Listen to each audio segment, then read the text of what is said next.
سید المرسلین وخاتم النبیین سیدنا وشفیعنا وحبیبنا ومولانا محمد المصطفى الامین وعلى آلہ الطیبین واصحابہ الطاہرین اما بعد فاعوذ باللہ من الشیطان الرجیم بسم اللہ الرحمن الرحیم وَكَذَلِكَ جَعَلْنَاكُمْ أُمَّةً وَسَطًا لِتَكُونُوا شُهَدَاءَ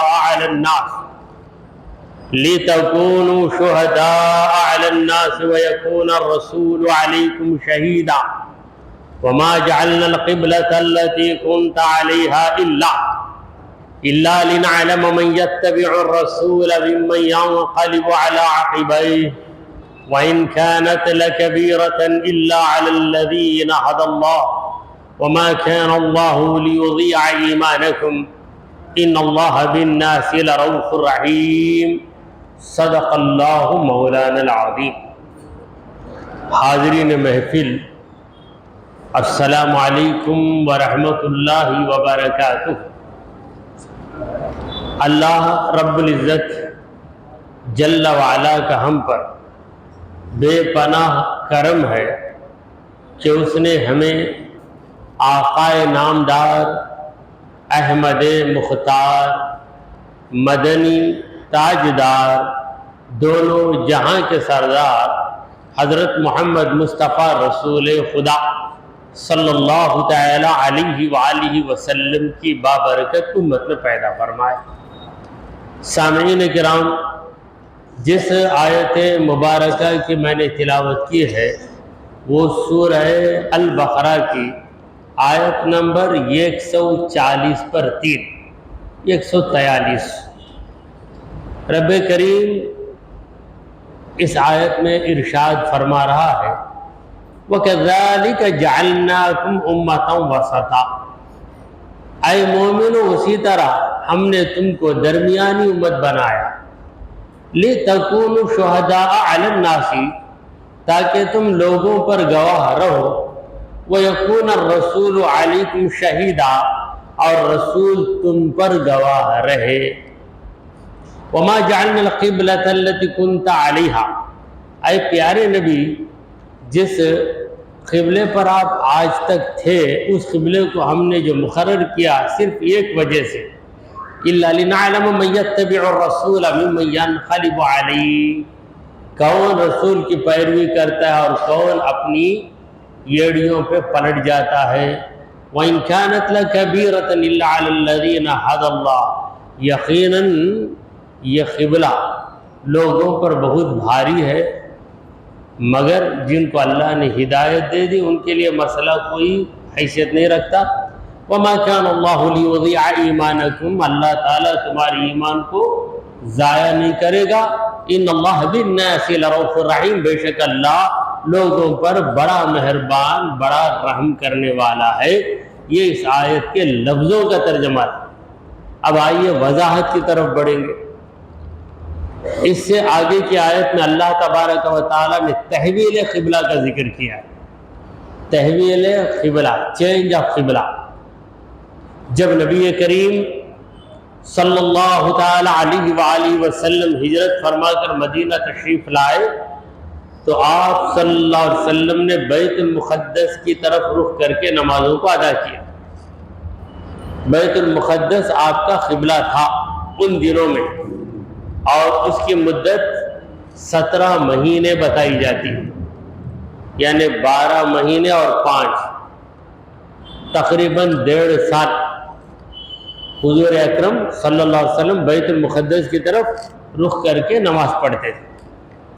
سرکار دو عالم صلی اللہ علیہ وسلم کے دل میں یہ تمنا تھی کہ کعبہ ہمارا قبلہ ہو جائے، کیونکہ کعبے کو بنانے والے حضرت ابراہیم علیہ السلام، اور یہ برسوں سے مکے والوں کا قبلہ ہے، اور رسول کریم صلی اللہ علیہ وسلم بھی جب تک مدینے میں رہے کعبے ہی کی طرف رخ کر کے نماز پڑھتے تھے، تو عارضی طور پر قبلے میں تبدیلی آ گئی۔ سرکار دو عالم صلی اللہ علیہ وسلم کعبے کو پسند کرنے کے باوجود بیت المقدس کی طرف ہی رخ کر کے نماز پڑھتے تھے. کیوں؟ آپ بندے ہیں خدا کے، بندہ جو بھی چاہے چاہے، مگر رب جو حکم دے گا بندہ اسی پہ عمل کرے. رب کا حکم تھا بیت المقدس کی طرف رخ کرو، حضور نے رخ کر لیا. اے اللہ میں تیرا بندہ، تو جو حکم دے گا میں اسی پر عمل کروں گا. پھر اللہ نے کہا کہ اے میرے بندے، تو میرا بندہ ہے، میرا محبوب بندہ ہے، تو جسے قبلہ پسند کرتا ہے اسی کو میں قبلہ مقرر کر دوں. چند دنوں کے لیے بیت المقدس کا حکم دے دیا، مگر قیامت تک کے لیے کعبہ ہی قبلہ رہے گا، جو کہ پیارے مصطفیٰ صلی اللہ علیہ وسلم کے مبارک دل کی پیاری آرزو ہے، حضور کے دل کی آرزو ہے. تو اللہ تبارک و تعالی نے تحویل قبلہ سے پہلے ہی بتا دیا. بیت المقدس کی طرف حضور رخ کر کے نمازیں پڑھ رہے ہیں، ابھی کعبے کی طرف رخ کرنے کا حکم نہیں آیا، اس کے پہلے اللہ نے بتا دیا کہ اے میرے پیارے نبی، جب میں آپ کو حکم دوں گا کہ بیت المقدس کی طرف رخ کرنا روک دو، آج سے اس وقت سے کعبے کی طرف رخ کرو، یہ حکم سنتے ہی جو احمق ہیں وہ لوگ آپ پر اعتراض کریں گے. سَيَقُولُ السُّفَهَاءُ، احمق لوگ اعتراض کریں گے، کیوں مسلمان یہ قبلے کی طرف نہیں رہتے، کیوں بیت المقدس کو چھوڑ کر دوبارہ کعبے کی طرف رخ کر رہے ہیں. اعتراض کریں گے. ان ظالموں کو کیا پتا کہ اللہ تبارک و تعالیٰ کسی خاص رخ میں چھپا ہوا نہیں، اللہ کا کوئی ڈائریکشن نہیں. امام شافعی رحمۃ اللہ علیہ کے دور میں یہ ایک شخص آیا ان کی بستی میں، آ کر کہا کہ میں جو ہے چند سوالات کروں گا، اس کا جواب دینا پڑے گا، اگر جواب دے دیں گے تو پھر میں تمہارے مذہب کو قبول کر لوں گا. تو ایک عیسائی آ گیا تھا، تو اس نے پہلا سوال یہ کیا کہ ابلیس آگ سے بنا، ابلیس آگ سے بنا، پھر اسے آگ میں ڈالیں گے تو اسے کیا تکلیف ہوگی. دوسرا سوال یہ کہ اللہ کا رخ کہاں ہے، اللہ کدھر دیکھتا ہے. اور تیسرا سوال، اللہ اب کیا کرتا ہے. 3 سوالات. لوگ پریشان تھے. امام شافعی کے بارے میں یہ واقعہ ہے. امام شافعی رحمۃ اللہ علیہ کی عمر کم تھی. آپ نے کہا کہ میں اس کے سوالوں کا جواب دوں گا. تو بہت بڑا آدمی تھا، کہا کہ جواب دو. آپ نے کہا کہ دیکھو تم نے سوال کیا، اب میں جواب دے رہا ہوں. سوال کرنے والا ایک شاگرد ہوتا ہے، جواب دینے والا استاد ہوتا ہے.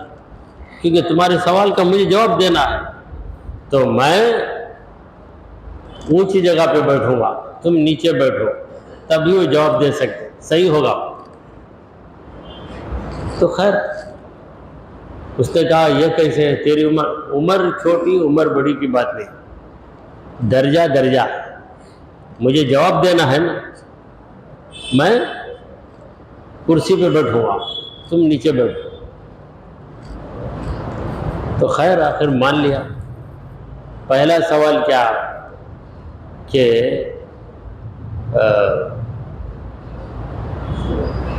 ابلیس آگ سے بنا، اب اسے آگ میں ڈالیں گے تو پھر اسے کیا تکلیف ہوگی. تو حضرت کے ہاتھ میں ایک ٹھیکری تھی، مٹی کی ٹھیکری، لے کے اس کے سر پہ مارتے.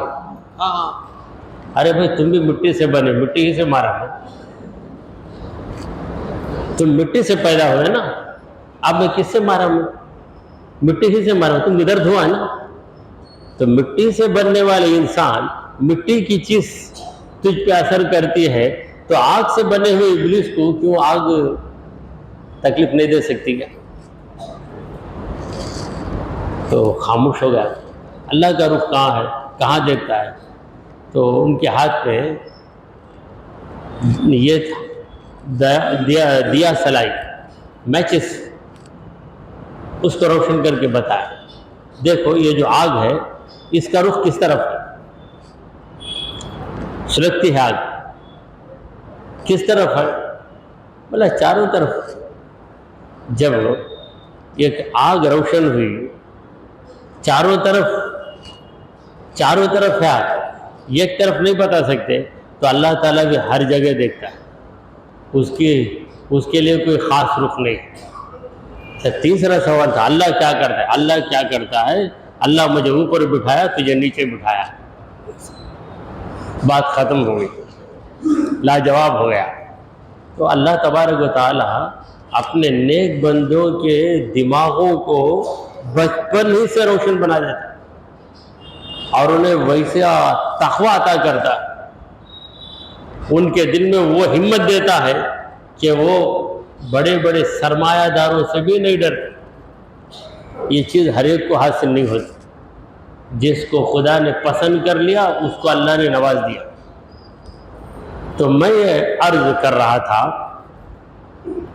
کہ یہ لوگ یہ سمجھ رہے تھے کہ بیت المقدس کی طرف رخ کرنا، کیونکہ اللہ تعالیٰ ادھر ہے، تو اللہ نے کہا کہ وَلِلَّهِ الْمَشْرِقُ وَالْمَغْرِبُ، مشرق بھی اللہ کا، مغرب بھی اللہ کا.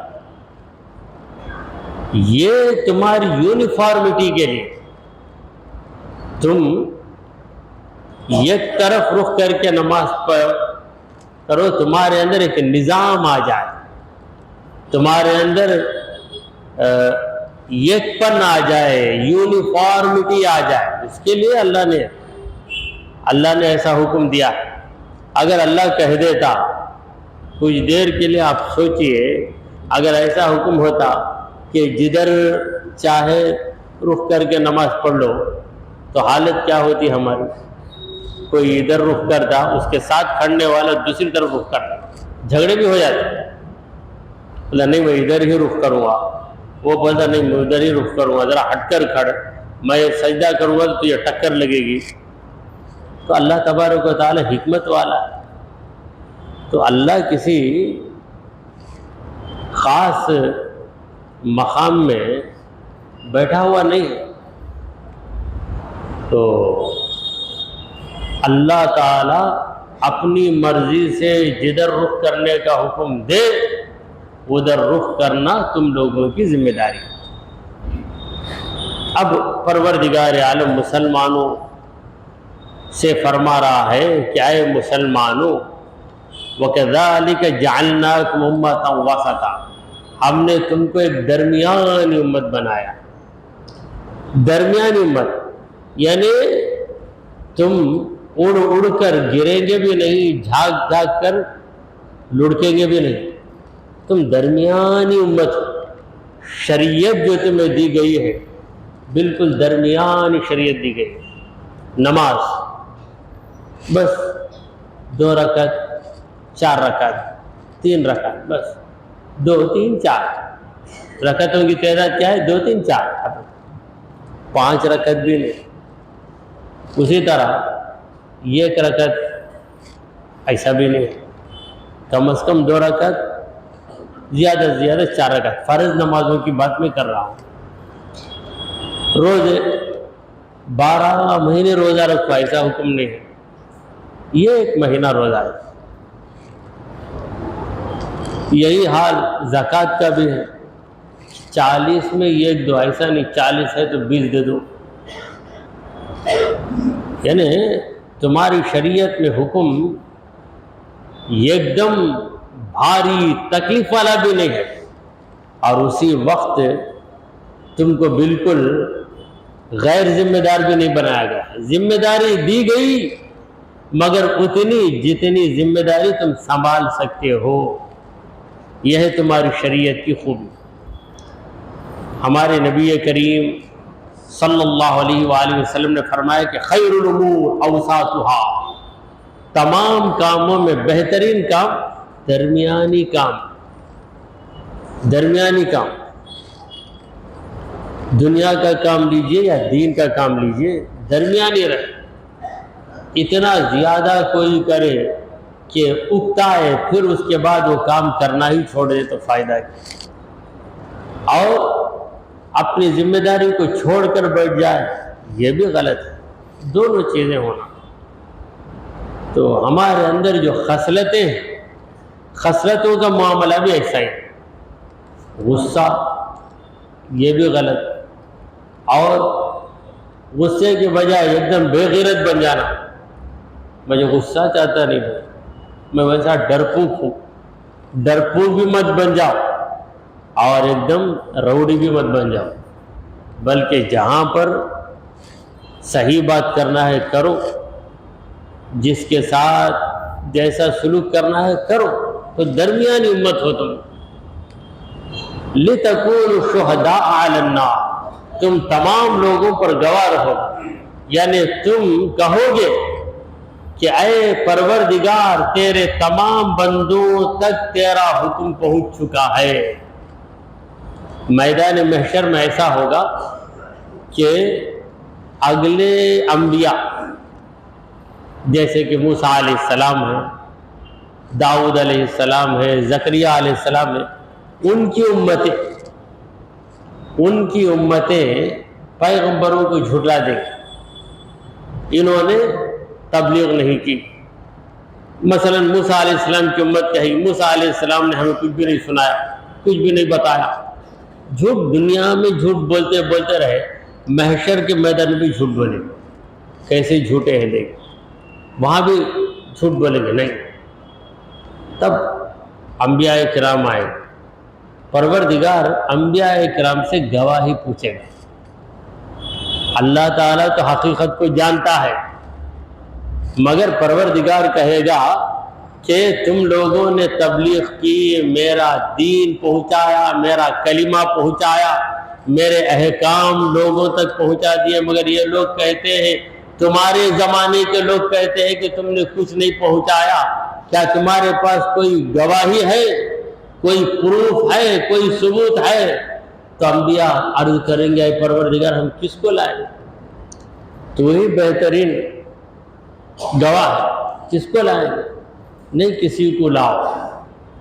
تو انبیاء سوچیں گے کس کو لائیں گے؟ سرکار دو عالم صلی اللہ علیہ وسلم کی امت، یعنی ہم مسلمان، صحابہ کرام سے لے کر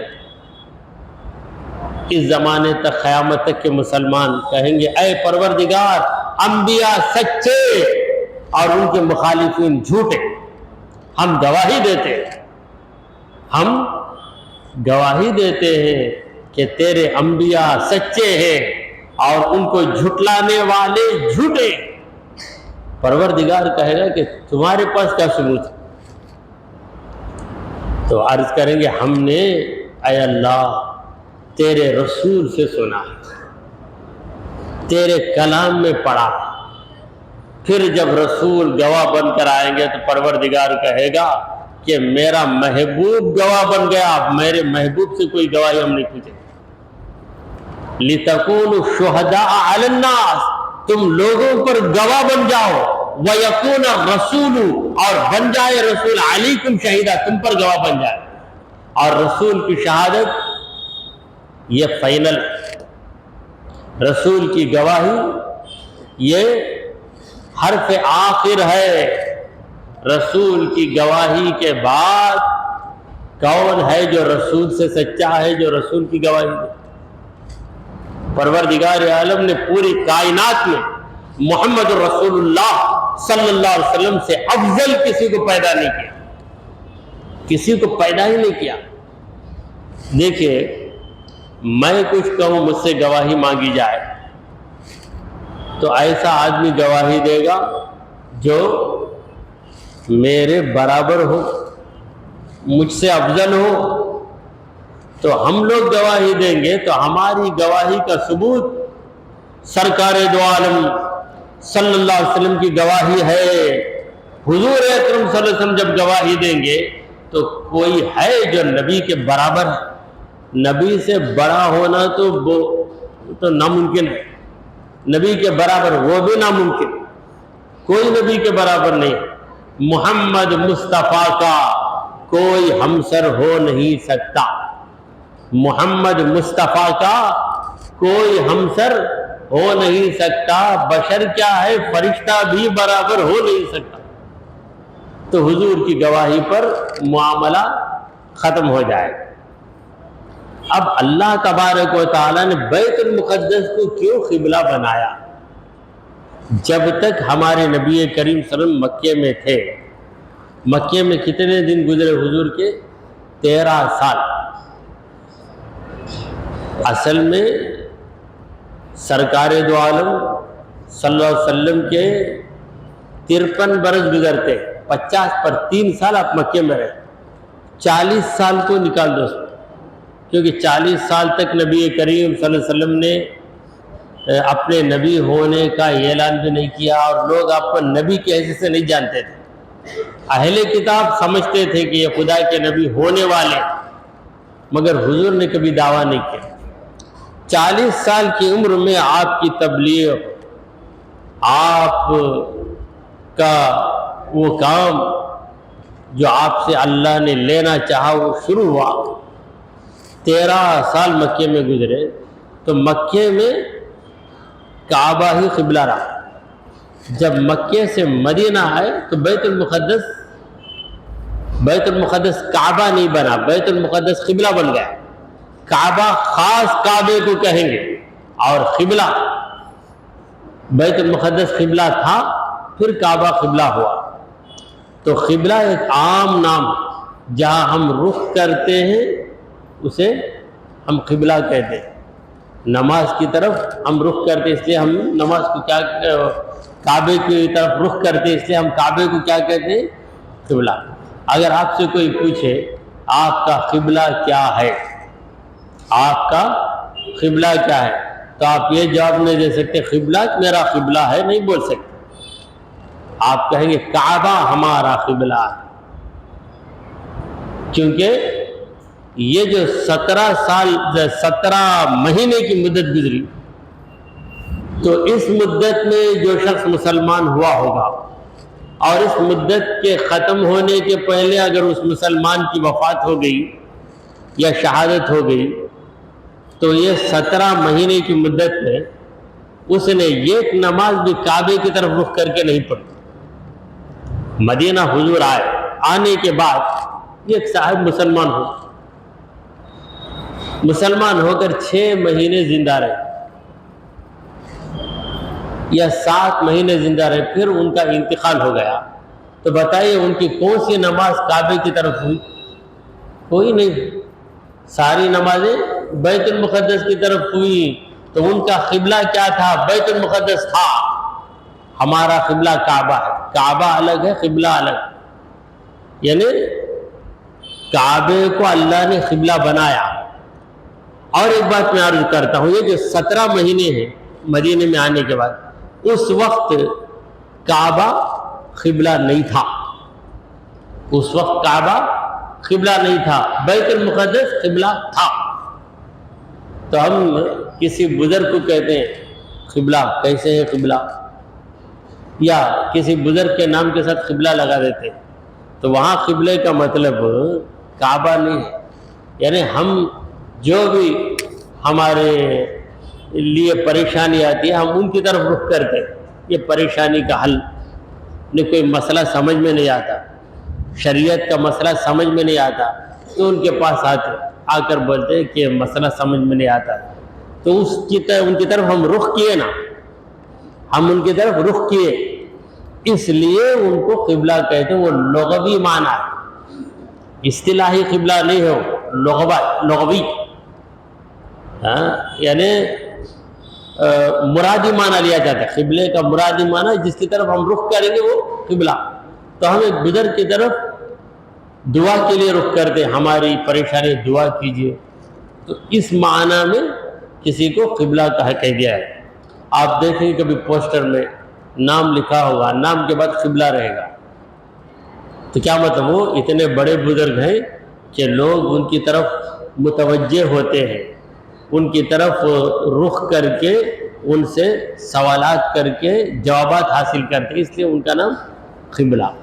مگر اب وہ قبلہ کو تمل میں لکھتے تو قبلہ بھی پڑھتے لوگ، کیونکہ ایک زبان ایسی ہے کہ ہر تلفظ ہر زبان میں نہیں آتا، اور عربی ایک ایسی زبان ہے کہ اس کا ہر تلفظ دیگر زبانوں میں آپ کو نہیں مل سکتا۔ تو یہ جو اللہ نے بیت المقدس کو قبلہ بنایا، کیوں بنایا، اس میں کیا حکمت تھی؟ تو اللہ اس حکمت کو بیان کر رہا ہے، وَمَا جَعَلْنَا الْقِبْلَةَ، ہم نے وہ قبلہ نہیں بنایا، الَّتِي كُنْتَ عَلَيْهَا، اے نبی جس قبلے پر آپ اتنے دن تھے، یعنی تقریباً 1.5 سال رہے، وہ ایک عارضی مدت کے لیے، for the duration of 17 months، 17 مہینے کے ڈیوریشن کے لیے جو بنایا، اس میں کیا راز تھا؟ اِلَّا لِنَعْلَمَ، اس کا راز یہ تھا کہ ہم یہ جاننا چاہتے تھے، ہم یہ جاننا چاہتے تھے اللہ جب کہے تو اس کا مطلب کیا ہے آپ کو معلوم؟ ہم بتانا چاہتے تھے، کیونکہ اللہ تو پہلے سے جانتا ہے، اللہ تعالیٰ پہلے سے جانتا ہے۔ اگر اللہ کہے میں جاننا چاہتا تھا کا مطلب میں بتانا چاہتا تھا، تو ہم بتا دینا چاہتے تھے لوگوں کو۔ من یتبع الرسول، کون رسول کی پیروی کرتا ہے؟ ارے رسول کی پیروی کرنے والے، تیرا مقصود بیت المقدس بھی نہیں، تیرا مقصود کعبہ بھی نہیں، نبی کا فرمان ہی تیرا مقصود ہے۔ اگر نبی کہے کہ بیت المقدس کی طرف رخ کر لیں گے، اگر نبی کہے کعبے کی طرف رخ کر لیں گے، اگر نبی کوئی اور جگہ بتا کے کہیں کہ ادھر رخ کر تو ادھر بھی کر لیں۔ کعبہ ہمارا مقصود نہیں ہے، نبی کا فرمان ہمارا مقصود ہے۔ یہ جاننا چاہتے تھے کہ کون نبی کے فرمان پہ دیکھتا ہے اور کون نبی کے فرمان پہ اعتراض کرتا ہے، یہ ہم جاننا چاہتے تھے، ہم جاننا چاہتے تھے، ہم تو جانتے، ہم تم کو بتانا چاہتے تھے کہ کون ہے رسول کا عاشق، رسول کا عاشق کون ہے، یہ جاننا۔ ایک صاحب آئے، استاد نے کہا کہ بیٹا سورہ اخلاص پڑھو، تو فوراً سورہ اخلاص پڑھ دیا۔ میں اتنا بڑا حافظ ہوں، سورہ اخلاص قل اللہ سب پڑھتے، میں بھی پڑھ سکتا، مجھے دوسرا سورہ دو۔ اگر اس طرح کہہ رہا ہے تو وہ تابعدار شاگرد نہیں، گھمنڈی شاگرد۔ شاگرد کا استاد جو کہے وہ کرے، استاد جو کہے وہ کرے۔ اسی طرح آپ کو کسی سے محبت ہے، انہوں نے دعوت دی، وہ بریانی رکھے تب بھی آپ کھانا پڑے گا۔ اگر وہ ایسا کھانا رکھیں کہ چاول ہے پانی ملا ہوا ہے، یا گنجی آپ کے سامنے پیش کرے، کہ کیا بھائی گنجی پینے کیا ہے؟ گنجی پینے بھی آیا نہیں، بریانی کھانے بھی آیا نہیں، بلانے والے کے دل کو خوش کرنے کے لیے آیا۔ وہ جو بھی کھلائیں گے میں کھاؤں گا، میرا مقصد کھانا نہیں بلکہ میرے میزبان کے دل کو خوش کرنا ہے۔ تو رسول کی بات پر عمل کرنا تمہارا مقصود بن جائے، بیت المقدس اور کعبہ یہ تمہارا مقصود نہ رہے، یہ ہم بتانا چاہتے تھے۔ ممن ينقلب على عقبیہ، کون رسول کی بات کو چھوڑ کر پلٹ جاتا ہے؟ کیسے پلٹتا ہے؟ علی عقبیہ، اپنی ایڑیوں پر، کیونکہ اگر کوئی پلٹنا چاہے تو ایڑیوں کے ساتھ ہی پلٹے گا۔ یہ انسان کے پلٹنے کا انداز۔ تو کون رسول کی بات پر قائم رہتا ہے اور کون رسول کی بات سے ہٹ جاتا ہے، یہ ہم بتانا چاہتے ہیں۔ اس کی کتنی مثالیں آپ نے سنا ہوگا کہ محمود و ایاز، محمود بادشاہ، ایاز غلام، یہ غلام تھا، محمود بہت چاہتا تھا۔ اب لوگوں نے یہ اعتراض کرنا شروع کر دیا کہ محمود کیوں اتنا چاہتے ہیں ایاز کو، کیا ہے اس کے اندر کو. تو ایک بار محمود نے ایک بھاری چیز جو موتیوں سے سجی ہوئی تھی، بہت بھاری، بہت خوبصورت تھی، کہا کہ ہر ایک کو کہا یہ لو، اسے توڑ دو، اسے توڑ دو. تو ہر ایک لے کے سوچ رہے اسے کیسے توڑیں گے، توڑیں گے تو بہت بھاری چیز ہے. سوچتے رہے، آخر ایاز سے کہا توڑ دے. ایاز توڑ دی. توڑتے ہی محمود بولا ارے نالائق، میں جب توڑو بولا کیسے توڑ سکتا؟ تو ایاز نے کہا، ایاز نے سرکار میرے سے غلطی ہوگی، معاف کر دیجیے. یہ نہیں بولا آپ بولے اس لیے اتنا توڑا، مجھے کیسا پوچھتے ہیں، یہ نہیں بولا. دیکھ کس کی وفاداری. کیوں توڑا؟ اس لیے کہ یہ ہیرا، جوہر، یہ سونا، یہ چاندی، اس کی کوئی حیثیت نہیں، میرے حکم کی حیثیت ہے اس کے پاس. میں نے کہا توڑ دیا. پھر جب میں نے کہا کیوں توڑا، تو اس کی عاجزی دیکھیے، کہا میرے سے غلطی ہوگی. یہ اعتراض نہیں کیا. یہ ہے بندگی، یہ ہے وفاداری. پیر و مرید نے کبھی پیر مرید کو آزمایا،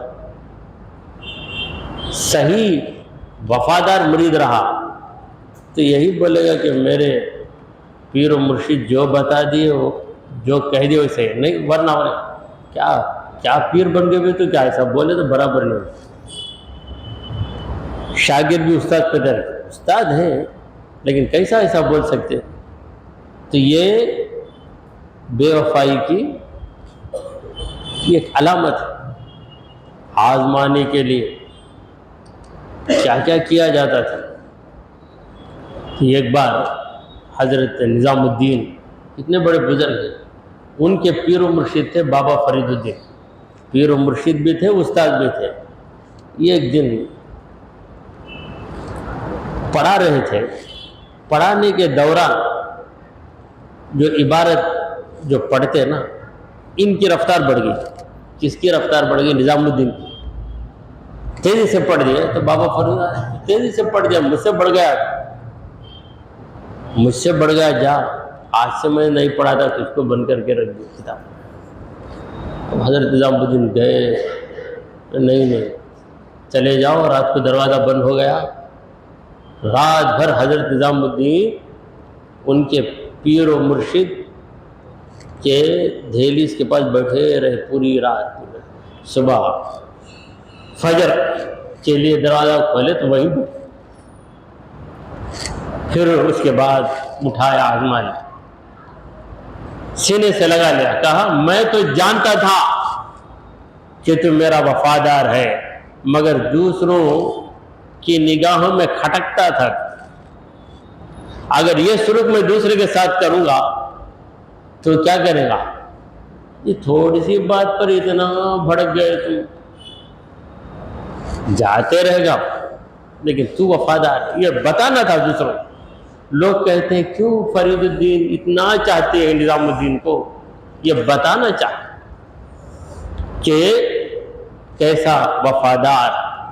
حالانکہ حضرت نظام الدین رحمۃ اللہ زبردست عالم دین تھے، اس کے باوجود تصوف کی ایک کتاب سمجھنے کے لیے اپنے پیر و مرشد سے اس طرح پڑھتے تھے گویا ایک شاگرد پڑھتا ہے. تو کہا یہاں تک پڑھو، وہاں تک پڑھنے کے بجائے کچھ زیادہ پڑھ دیا. تو بابا فرید الدین جانتے تھے کہ اس میں حضرت نظام الدین کی کوئی غلطی نہیں، مگر یہ بہانہ بنا کر لوگوں پہ جتا دیا کہ کیسا وفادار. دیکھ پوری رات بیٹھا رہا، میرے پوری رات بیٹھا رہا، یعنی اس وقت تک بیٹھا رہا جب تک میں اسے معاف نہیں کر دیا. حالانکہ میں اسے کیا معاف کروں، اس کی غلطی نہیں تھی. یہ بتانے کے لیے تو پروردگار عالم نے کہا کہ ہم بتانا چاہتے تھے کہ کون نبی کا وفادار غلام ہے. وہ نہ کعبے کو اپنا مقصود بنائے گا، نہ بیت المقدس کو مقصود بنائے گا. اس کا مقصود تو نبی کا فرمان ہوگا. وَإِن كَانَتْ لَكَبِيرَةً، یقیناً یہ چیز بہت بھاری ہے. یعنی بیت المقدس سے ہٹ کر کعبے کی طرف رخ کرنا یہ بہت بھاری ہے. الا علی الذین ھدی اللہ، مگر جسے اللہ ہدایت دے دے اس کے لیے بھاری. صحابہ کے لیے کوئی بھاری نہیں تھا کام. صحابہ رکوع میں تھے،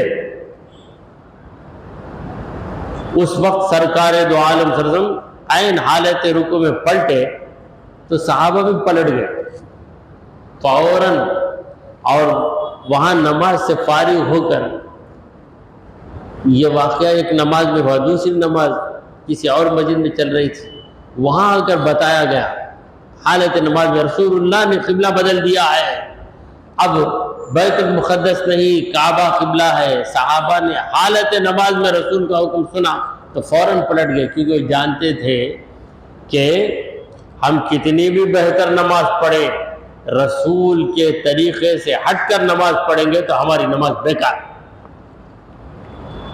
جب تک رسول نے بیت المقدس کو قبلہ بنایا، قبلے کی طرف رخ کر کے نماز پڑھنا درست تھا. جب نبی نے کعبے کو قبلہ بنا دیا تو اب بیت المقدس کی طرف رخ کر کے نماز کوئی پڑھے گا تو اس کی نماز ہی صحیح نہیں ہوگی. تو یہ بتانا چاہتے تھے. اور بعض منافقوں نے کہا کہ اتنے دن جو لوگ بیت المقدس کی طرف رخ کر کے نماز پڑھتے رہے ان کی نمازیں بیکار ہو گئیں. تو اللہ نے کہا وَمَا كَانَ اللَّهُ لِيُضِيعَ إِيمَانَكُمْ، اللہ تمہارے ایمان کو ضائع نہیں کرے گا. تمہارا ایمان تھا کہ رسول نے حکم دیا اس لیے ہم وہاں رخ کر کے نماز پڑھتے ہیں. تو پروردگار جب تمہارے ایمان کو ضائع نہیں کرے گا تو تمہاری نمازوں کو کیسے ضائع کرے گا؟ تمہاری کوئی نماز ضائع نہیں ہوئی. ہاں اگر اب بیت المقدس کی طرف رخ کرو گے تو تمہاری نماز ضائع ہو جائے گی. اسی طرح وہ 17 مہینے کی مدت میں اگر کعبے کی طرف رخ کر کے نماز پڑھتے تو تمہاری نماز ضائع ہو جاتی. یہاں قبلہ مقصود نہیں ہے، نبی کا حکم مقصود ہے. سنو ان اللہ بالناس لرؤوف الرحیم، بے شک اللہ لوگوں پر بہت ہی مہربان، بڑا ہی رحم کرنے والا ہے. پروردگار عالم نے اپنی مہربانی سے یہ حکم دیا ہے تم کو، کعبے کی طرف رخ کرنے کا جو حکم دیا ہے یہ اللہ کی بڑی مہربانی ہے. اگر وہ حکم نہیں دیتا تو پھر کیا حالت ہوتی ہے کہ ایک مسجد ایک سائڈ میں ہو جاتی اور ایک مسجد میں نمازیوں کی حالت کیسی ہو جاتی، دعوت کی حالت ہو جاتی. آمنے سامنے کھڑ کے نماز پڑھتا، وہ ادھر پڑھتا ہے ادھر پڑھتا، پوچھے تو بولتا نہیں نا کہاں بھی دیکھ کر پڑھ سکتے، ایسی حالت ہو جاتی. اللہ نے مہربانی کی، تمہاری نمازوں کو اس نے منظم بنا دیا، سسٹمیٹک بنا دیا ہے. دعا کیجئے کہ پروردگارا ہم نے جو کچھ کہا اور سنا اسے قبول فرما لے. اے اللہ ہمارے گناہوں کو معاف فرما، ہماری خطاؤں کو درگزر کر دے. اے رب کریم ہم پر تیری خاص رحمت نازل فرما. اے اللہ ہمیں سیدھے راستے پر چلا، تیرے انبیاء تیرے اولیاء کے راستے پر چلا. اے رب ذوالجلال ہمارا خاتمہ ایمان کی حالت فرما. وصلی اللہ تعالی علی خیر خلقہ سیدنا ومولانا محمد وعلى آلہ واصحابہ اجمعین.